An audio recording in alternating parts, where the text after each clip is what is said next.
Hello! My boyfriend and I have been together for almost 4 years, and we have a child who is almost 2 years old. Our story is as follows. Until I got pregnant, things were flowers and roses, until I started to discover that he has started to develop addictions such as gambling and drugs. I have forgiven him for over 2 years now, and I believe that each time will be different. He continues to deny that he is an addict, even though I catch him. I fell in love with the person he was, and I want to get him back, even though I have already lost hope. He refuses my help and avoids talking. I know that I am still suffering with him now, but I will also suffer after the breakup. I am on the edge. I want to talk to someone who has been through the same thing. First off, thank you for the courage to share this. What you're describing, it's an incredibly heavy weight to carry. And it's so important for you to know that feeling this way doesn't make you weak or naive. Not at all. It makes you a person who is loved, who is believed, and who has wanted a family. So, let's try to bring some clarity to what is, let's be honest, a really complex and painful cycle. You know, your message is such a powerful cry for help, and it's one that I know resonates with so many people in similar situations. That feeling you described of being torn, of being on the edge, it's a completely valid and just an exhausting place to be.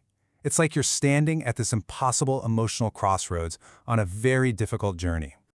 Okay, so to really understand why it can feel so impossible to let go, we first need to ask a really fundamental question. Who, or maybe what, are you truly in love with at this moment? This right here, this points to a unique and profound form of grief. It's essentially mourning someone who is still physically present. And this attachment to the memory of the past, to that flowers and roses version of your partner, that's one of the strongest anchors keeping you right where you are, in this incredibly painful situation. The hope of getting that person back. It can feel like you just keep running into a brick wall. And to understand what that wall is made of, we really need to look at the mechanics of the addiction loop. This is the key to why the whole situation can feel so completely stuck. So here's the crucial point, and it's a simple but often unbreakable formula. You see, addiction isn't just a bad habit, it's a genuine illness. But here's the catch. It's an illness that can only be treated once the person acknowledges it exists. As long as denial is in the picture, that loop stays closed, and no genuine progress can ever really begin. And this is exactly how that cycle gets its fuel. Each one of these actions, which you described so clearly in your message, just keeps the whole thing going. He denies the problem so it doesn't have to be addressed. He hides the truth so he can avoid accountability. He avoids conversations, which prevents any kind of breakthrough. And critically, your forgiveness, it might be getting interpreted not as a chance to change, but simply as getting more time to continue the behavior. Now, this is a really tough thing to hear, but it's important. This is not to say that he doesn't love you or your child. It's to say that right now, the illness of addiction is just more powerful than anything else, including his love for his family. And look, understanding this isn't an excuse for his behavior, not for a second, but it is a vital lens to see this situation for what it truly is. So this brings us to the very core of your dilemma, doesn't it? That feeling of being trapped between two awful choices, where each one seems to promise its own kind of suffering.